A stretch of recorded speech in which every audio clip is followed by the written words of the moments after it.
अस्सलाम वालेकुम। मैं हारिस हूँ और आप यूट्यूब चैनल देख रहे हैं। पाकिस्तान में इंटरनेट की स्पीड एक अहम प्रॉब्लम है, एक अहम इशू है जो मुल्क के लाखों लोगों को मुतासर करता है।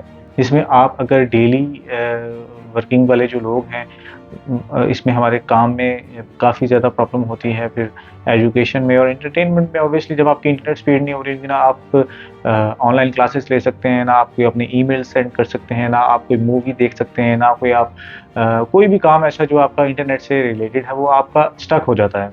तो this is very important issue in the Pakistan. लिहाजा मैंने सोचा कि मैं इस पे वीडियो बनाता हूँ ताकि इनसे रिलेटेड डिपार्टमेंट्स हैं उन तक ये हमारा मैसेज जा सके। मैं एक स्टेप ले रहा हूँ कि हम इस चीज़ पर आवाज़ उठाएं ताकि हमारी आवाज़ उन मुतल्लिका डिपार्टमेंट्स तक पहुँच सके जहाँ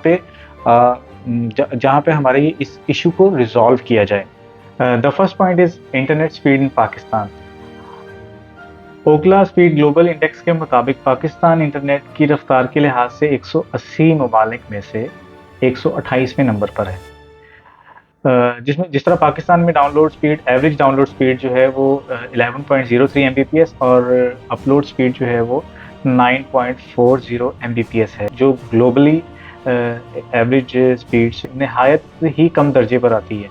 ऑल ओवर द कंट्री जो इंटरनेट की स्पीड होती है वो डिफरेंट होती है। जिस तरह जो शहरी इलाके हैं और देहाती इलाकों में ऑब्वियसली इनमें स्पीड का जो है वो अच्छा खासा डिफरेंस होता है। मिसाल के तौर पर छोटे शहरों और कस्बों के मुकाबले लाहौर, कराची और इस्लामाबाद में इंटरनेट की स्पीड बेहतर है। The second point is causes of slow internet speeds. Pakistan में इंटरनेट की कम स्पीड होने की एक बड़ी वजह पुराना इंफ्रास्ट्रक्चर भी है। जिस तरह इंटरनेट यूज़र्स जो हैं वो जिस तरह बढ़ते हैं उस तरह से वो इंफ्रास्ट्रक्चर को इम्प्रूव नहीं किया गया। इंफ्रास्ट्रक्चर वही पुराना है, यूज़र्स जो हैं वो डबल हो गए हुए हैं और इसी वजह से फिर स्पीड ऑब्वियसली कम हो जाती है इंटरनेट की। अच्छा, जो बैंडविड्थ है वो भी बड़ा इम्पोर्टेंट रोल प्ले करती है इसके अंदर, कि जब आप पीक आवर्स में आप लोग अपनी कोई चीज़ ट्रांसफ़र कर रहे होते हैं तो उस वक्त वो ज़ाहिर बात है, क्योंकि उसके लिमिटेड बैंडविड्थ है, तो उस तरह आपकी वो जो चीज़ है या कोई डाटा है वो ट्रांसफ़र नहीं हो सकता पीक आवर्स में या नॉर्मली। तो ये बड़ा एक इम्पॉर्टेंट रोल प्ले करती है बैंडविड्थ भी आपकी इंटरनेट स्पीड को स्लो करने में। अच्छा, एक और पॉइंट भी, ये जो हमारे टेलीकम्युनिकेशन सेक्टर्स हैं इसमें हमारी इन्वेस्टमेंट भी कम है, जिसकी वजह से आपको आपके पास वो टेक्नोलॉजीज़ जो बाकी दुनिया यूज़ कर रही है वो नहीं आई हमारे पास अभी तक। सपोज़ लोग 5G पे चले गए हैं और काफ़ी अच्छी स्पीड जाती है वहाँ पर डिफरेंट फॉरेन कंट्रीज़ में। पाकिस्तान में हमारी जो टेलीकम्युनिकेशन सेक्टर है उसको चाहिए कि इसके इंफ्रास्ट्रक्चर को बेहतर करे, इनके ऊपर नई टेक्नोलॉजीज़ पर इन्वेस्टमेंट करे, जिससे हमारी जो है वो स्पीड बेहतर हो सकती है। इसकी बहुत बहुत ज़रूरत है इसको करने की।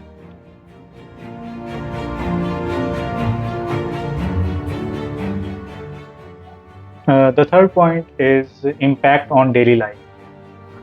अच्छा, इंटरनेट की स्पीड जो है ना वो आपकी डेली लाइफ को बड़ा वो करती है, इम्पैक्ट करती है। फॉर एग्ज़ाम्पल जो लोग वर्क फ्रॉम होम करते हैं, वो इंटरनेट की स्पीड कम होने की वजह से अपने कामों को टाइम पर जो है वो कंप्लीट नहीं कर पाते, अपने टास्क कंप्लीट नहीं कर पाते। फ्रीलांसर्स हैं, उनके क्लाइंट्स जो जो बाहर बैठे हुए हैं उनके साथ वो उस तरह कम्युनिकेशन नहीं कर सकते। तो ये बड़ा एक नेगेटिव इम्पैक्ट जाता है क्लाइंट पे, कि शायद जो मेरा फ्रीलांसर जो है वो बैठा हुआ वो सीरियस नहीं है इस काम में। तो ये भी एक नेगेटिव इम्पैक्ट जो है वो क्रिएट करती है।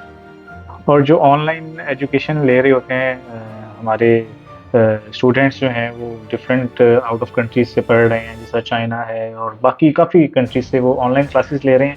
जब उनके पास वो प्रॉपर उस तरह से स्पीड नहीं आ रही होती है अपलोडिंग या डाउनलोडिंग, तो वो अपनी असाइनमेंट्स को उस तरह टाइमली नहीं कंप्लीट कर पा रहे हैं। तो ये भी एक नेगेटिव इम्पैक्ट जाता है, कितना सीरियस है। तो ये बड़ा एक इंटरनेट जो है वो हमारी लाइफ का एक पार्ट बन चुका है, जो जिसकी स्पीड को इम्प्रूव करना बहुत इंपॉर्टेंट है। The fifth point is government initiatives. हमारी जो गवर्नमेंट है उसको चाहिए कि हमारी टेलीकम्युनिकेशन सेक्टर के अंदर पॉजिटिव इन्वेस्टमेंट्स करें, जिसके अंदर हमारी जो नेशनल बैंडविड्थ है उसके अंदर इन्वेस्टमेंट्स करें, हमारी टेक्नोलॉजीज़ को अपग्रेड करें, 4G से 5G में कन्वर्ट करने के लिए उनके ऊपर एक कमेटी बनाई जाए, ताकि वो एक जस्ट आईटी के ही जितने भी सेक्टर्स हैं उनके ऊपर वो अपनी सारी ग्रिप जो है वो स्ट्रांग हो जाए उस कमेटी की। तो ये बड़ा इम्पोर्टेंट है, आपकी जीडीपी भी बेहतर हो जाएगी और बहुत सारे जो है वो पॉजिटिव इम्पैक्ट्स आएंगे आपकी जो इकोनॉमी है उसमें भी। Sixth point is involvement of private sector. जो प्राइवेट सेक्टर है इसमें बड़ा इम्पोर्टेंट रोल अपना प्ले कर सकते हैं। टेलीकम्युनिकेशन ऑपरेटर्स जो हैं वो प्राइवेट कवरेज को बढ़ाने और रफ्तार को बेहतर बनाने के लिए नई टेक्नोलॉजीज और इंफ्रास्ट्रक्चर में सरमायाकारी कर सकते हैं। तो बड़ी अपॉर्चुनिटी है सबके लिए, पूरे पाकिस्तान के लिए। 4G को बेहतर करें और उनको देहाती इलाकों तक लेकर जाएं, फिर 5G पे वर्किंग करें। तो ये इस चीज़ में हमें बहुत ही ज़रूरी है कि हम इस पे अपना अब काम स्टार्ट कर दें, क्योंकि दुनिया में तो ये सारी चीज़ें लॉन्च हो गई हुई हैं और वो इस पे काम भी कर रहे हैं और वो बेहतर भी हैं हमसे। प्राइवेट सेक्टर्स को चाहिए कि गवर्नमेंट को अपनी प्रपोजल्स दें और उसको इंटरनेट पर डालें ताकि सोशल मीडिया से गवर्नमेंट तक पहुंच जाए। वो प्राइवेट सेक्टर्स अपने ऑफिशियल वेब पेजेस पे डालें कि ये हमारा प्रपोजल है, अगर ये करते हैं हम लोग तो हमारी पाकिस्तान में इंटरनेट की स्पीड इस तरह हो जाएगी। या प्रॉपर एक वीडियो बनाकर और उसको वीलॉग बनाकर या कुछ भी एक वीडियोस डालें, प्रपोजल्स दें गवर्नमेंट को, ताकि गवर्नमेंट जो है वो सोशल मीडिया के थ्रू आपको अप्रोच करे और इस पे वर्किंग हो। फिर इस जो प्राइवेट सेक्टर्स हैं टेलीकम्युनिकेशन, वो आपस में फिर कंपटीशन उनका क्रिएट होगा, जिससे एंड कंज्यूमर को फ़ायदा होगा और हमें फ़ायदा होगा, जिसमें एक कॉमन पाकिस्तानी को फ़ायदा होगा कि आप अगर एक दूसरे की कंपैरिजन में अपने आप को बेहतर करते जा रहे हैं तो वो दोनों बेहतर भी हो जाएंगे और आपके यूज़र्स भी जिससे फ़ायदा उठा सकेंगे और जो पाकिस्तान में इंटरनेट की स्पीड का मसला है वो भी हल हो जाएगा।